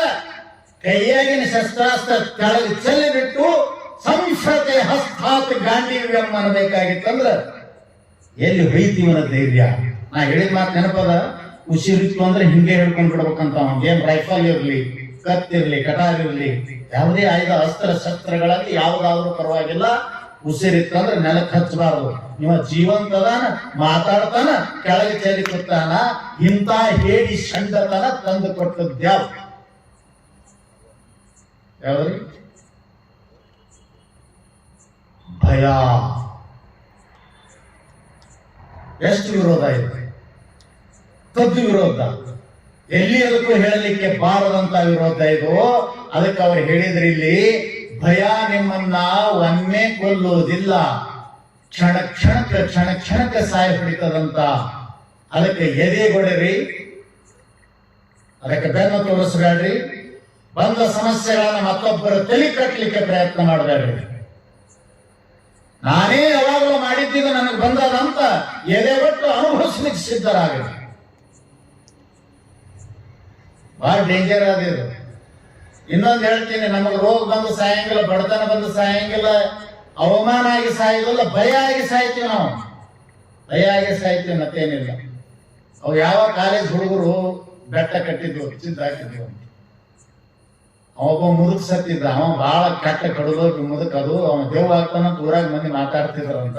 ಅವ ಸತ್ತಾನ, ಅವನ ಒಯ್ದು ಹುಡುಗದಾರ ಸುಳಗಾಡದಾಗ. ಅದು ಸುದ್ದಿನ ಆಯ್ತು, ದೊಡ್ಡ ದೇವ ಆಗ್ಯಾನ ಅಂತ. ಅವಾಗ ಹುಡುಗರು ಸುಮ್ಕೊಡ್ಲಿಲ್ಲ. ಅವ ಒಬ್ಬ ದೋಸ್ತಿಗೆ ಹೇಳಿದ್ರಂತ, ನೀವು ಹೋಗಿ ಆ ಮಾನ್ಯ ಸತ್ತ ಮುದುಕನು ಗೋರಿ ಮ್ಯಾಲ ಊಟ ಜಡದ ಬಂದೆ ಅಂದ್ರೆ ನಿನಗೆ 50,000 ರೂಪಾಯಿ ಕೊಡ್ತೀವಿ ನಾವು. ನಾವು ಭಾರಿ ಹುಡುಗ, ನೀವು ಅರ್ಜುನನ ಹಾಕ್ತಿದ್ದಂಗ. ಯಾವ್ದಲ್ವ ಯಾರು ಹೋದ, ನನಗೇನು ಮಾಡ್ತಾವ, ಹೋಗಿ ಬೆಳೆದು ಬರ್ತೀನಿ ನೋಡ್ರಿ. ಯಾವಾಗ ಅಂತ ಕೇಳಿದ್ರು, ರಾತ್ರಿ 1 ಗಂಟೆಗೆ 12ರಿಂದ 3 ತನ ಬ್ರಹ್ಮ ರಾಕ್ಷಸ ಕಾಯಮ, 3ರಿಂದ 6 ತನ ಬ್ರಾಹ್ಮಿ ಮುಹೂರ್ತ ಸಮಯ. ಅದು ಬ್ರಹ್ಮ ರಾಕ್ಷಸ ಸಮಯ. ಯಾವಾಗ 12ರಿಂದ 3 ತನ ದೇವ್ ತಿರುಗಾಡ್ತಾವ ತಪ್ಪವು. ಮತ್ತೆ ಇಲ್ಲೇ ಉಳಿದ್ರಿ ನಮ್ಮ ಮಠದಾಗ. ಸುಮ್ಮನೆ ಹೇಳಿದೆ, ಹೋಗ್ರಿ ಬೇಡ ಅನ್ನೋದಲ್ಲ, ಮತ್ತೆ ಬರೀ ಬೆಳಗ್ಗೆ. ಮತ್ತೆ ಅದಕ್ಕೆ ಹೇಳ್ತಾರ, ರಾತ್ರಿ ಹೋಗ್ಬೇಕು ನಾವು 1 ಗಂಟೆಗೆ ಯಾಕಂತಾರ. ಹಿಂಗೆ ಹೋಗ್ಬರ್ತೇ ರಾತ್ರಿ ಯಾವಾಗ ಅಂತಾರ ಅವರು? 9 ಅಂತಾರ, ಏನ್ ಬೆಳಿಗ್ಗೆ 3 ಅಂತಾರ ಅಂತ ಯಾವಾಗ ಅಂತಾರ? ರಾತ್ರಿ 12 ಗಂಟೆ 1 ಗಂಟೆಗೆ 2 ಗಂಟೆಗೆ ಹೋಗ್ಬೇಕು ನೋಡಿ ಗಂಡಸಿದ್ರು ಅಂತಾರ. ಅವಳು ಬ್ಯಾರೆ ಇದ್ದ, ಬಿಡ 50,000 ಏನು ಕೊಡ ಬಟ್ ಬಿಡಿ ಬಂದು ನಾನು ಗೆದ್ದೆ ಅಂತಂದ. ಭಾರಿ ಧೈರ್ಯ ಹುಡುಗ. ನಾ ಧೈರ್ಯ ಹೆಂಗ್ ಬರ್ತಾವ ಅಂದ್ರೆ ಹೇಳಕ್ ಬರೋದಿಲ್ಲ ನಿಮ್ಗೆ. ಅದ ಧೈರ್ಯ ಕೆಡಿಸು. ಹೋದ, ಯಾರಿಲ್ಲ, ರಾತ್ರಿ 1 ಗಂಟೆಗೆ ಹೋದ, ಊಟ ಹಿಡ್ಕೊಂಡ್ರು, ಟಾಕ್ ಟಾಕ್ ಟಾಕ್ ಟಾಕ್ ಹೋದ. ಯಾ ದೇವ ಯಾ ಭೂತ ನನ್ನ ಮುಂದೆ ಅಂತ ಹೋದ. ಹತ್ತರದೊಳಗ ಮತ್ತೇನು ಗ್ಯಾಸ್ ಅದು ಒಯ್ದಾರಂದ್ರೆ ನೀವು ಬ್ಯಾಟ್ರಿ ಗ್ಯಾಸ 8 ಮಂದಿ ಒಬ್ಬನೇ ಹೋಗ್ಬೇಕವ. ಆ ಗೋರಿ ಮೇಲೆ ಬೆಳೆದ್ರಕಲ್ಲ ಅದು ಗುರ್ತಾ, ಅದು ನೋಡಿ ನಿನಗೆ 50,000 ಕೊಡ್ಸ್ಕೊಂಡ್ರ ಅವರು. ಆದ್ರೆ ಹಂಚ್ಕಿನಿಲ್ಲ ಹುಡುಗಗೆ. ಹೋದ, ಗೋರಿ ಮೇಲೆ ಕುಂತ, ಟಾಕ್ ಟಾಕ್ ಟಾಕ್ ಗೂಟ ಬಡದ, ಎದ್ದ, ಹೇಳಕ್ ಬರ್ಲಿಲ್ಲ, ಅಲ್ಲೇ ಯಾಕಂದ್ರ ಅವ ಹಿಂಗ್ ಕುಂತಾನದ, ಅದು ಲುಂಗಿ ಉಟ್ಕೊಂಡು ಹೋಗ್ಯಾನ, ಅದು ಲುಂಗಿಯಾಗ ಗೂಟ ಬಿಡ್ತಾನ ಅವ. ಲುಂಗಿಯಾಗ ಗೂಟ ಬಿಡದಾನ, ಅದು ಗೂಟ ಹೋಗ್ಯದ ಒಳಗ.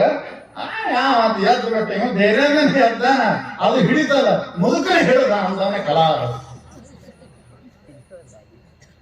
ನೋಡಿ. ಕೆಲಸ 50,000 ಅಲ್ಲೇ, ಅವನು ಅಲ್ಲೇ.